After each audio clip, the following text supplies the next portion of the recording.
Hello Aries, Sun, Moon, Rising and Venus signs. Kamusta kayo? Sana ba'y nasa mabuti kayong kalagayan? Welcome back po sa Star Tarot. Kung bago kayo dito, welcome din kayo. Thank you for your support. I truly appreciate it. God bless you all po. Paunang mensahe po ni Aries, Deception and Envy. Ayan. So, warning po ito sa inyo ha, Aries, na mag-iingat po kayo. Be careful with whom you deal with and be careful and aware kayo sa kung ano yung sinishare ninyong mga impormasyon sa mga tao sa paligid ninyo.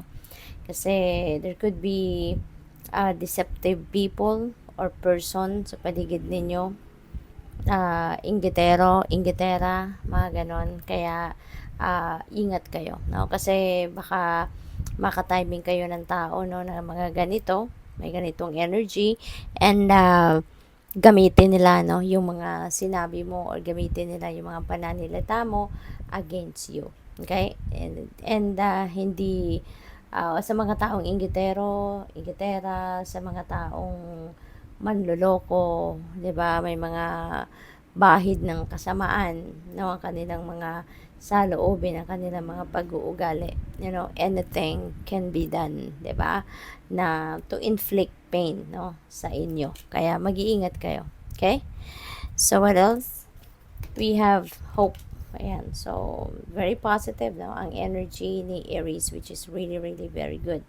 Kasi kapag talaga buhay na buhay ang hope, no, sa puso ninyo, good things, no, will come your way when you are really hanging on, no, to pag-asa, no, sa puso, 'di ba? Pag-asa na gaganda ang buhay, pag-asa na magiging maayos ang inyong sitwasyon, pag-asa na things are going to look and feel better, you know. Eventually, that's what you're going to attract towards you. Eventually, lahat ng good things, lahat ng mga magagandang pangyayari, yun ang pwedeng mangyari sa buhay ninyo. Okay? What else? We have rest and rejuvenate. Okay? So, maaari na napagod kayo. Pagod na. Kaya kailangan na ninyong magpahinga. Okay? You're being advised here to rest and rejuvenate kasi maaaring matagal na kayong pagod, matagal na kayong stressed out, matagal na kayong para kayong energizer na you just go and go. Kahit pagod na, kahit meron na kayong nararamdaman na may mga pananakit na ng katawan or kung ano man parte ng katawan ninyo, may physical discomfort na, pero siguro go pa rin kayo, no? Kaya ngayon, you're being invited here na take a deep breath, okay? Pahinga ka muna, rejuvenate ka muna, para nang sa gayon mabawi mo muna yung lakas, no, na nagastos na ng inyong katawan. Okay? Para makabalik kayo sa full strength ninyo.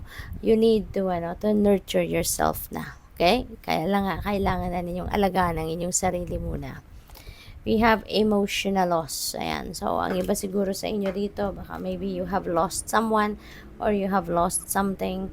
Ang iba sa inyo dito, grieving. No? So, siguro, ang iba sa inyo dito, you have lost someone in the past at hanggang ngayon, ramdam pa rin ninyo yung sakit sa inyong loob. Maaaring hindi pa natatanggap ng iba sa inyo na you have lost that person, no, already. Kaya hanggang ngayon, damang-dama nyo pa rin yung sakit. What else? Tingnan natin kung ano pa ang mensahe ninyo for today.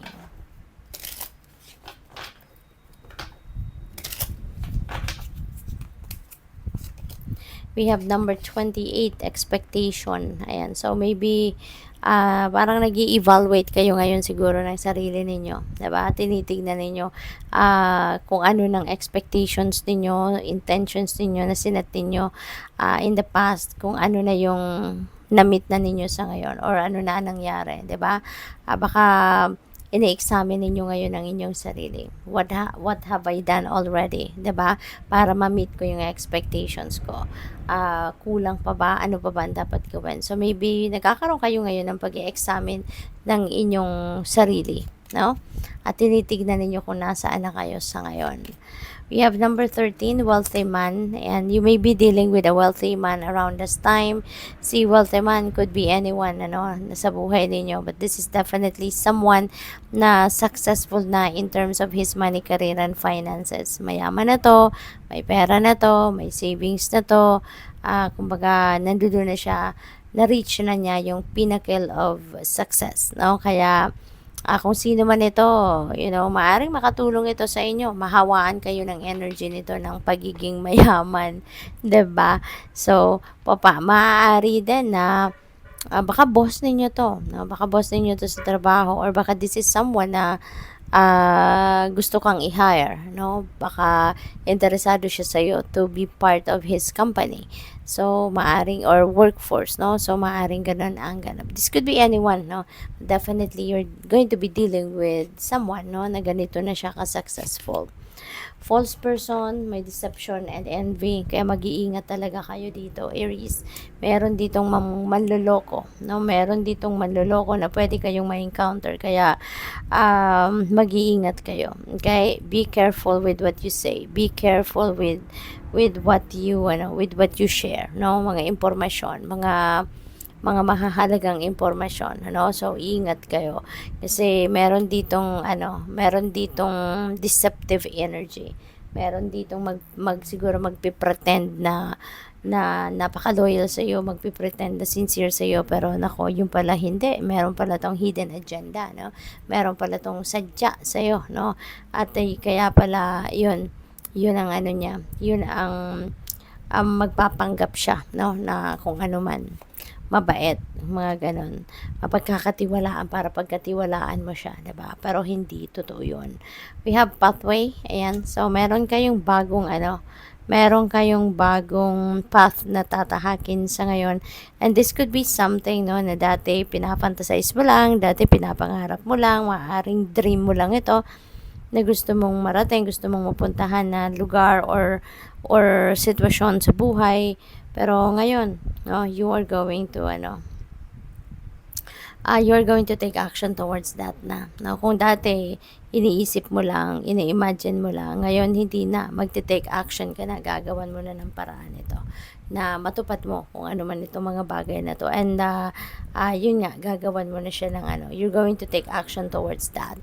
Good luck sa'yo. Thank you for watching. Love and light. Namaste.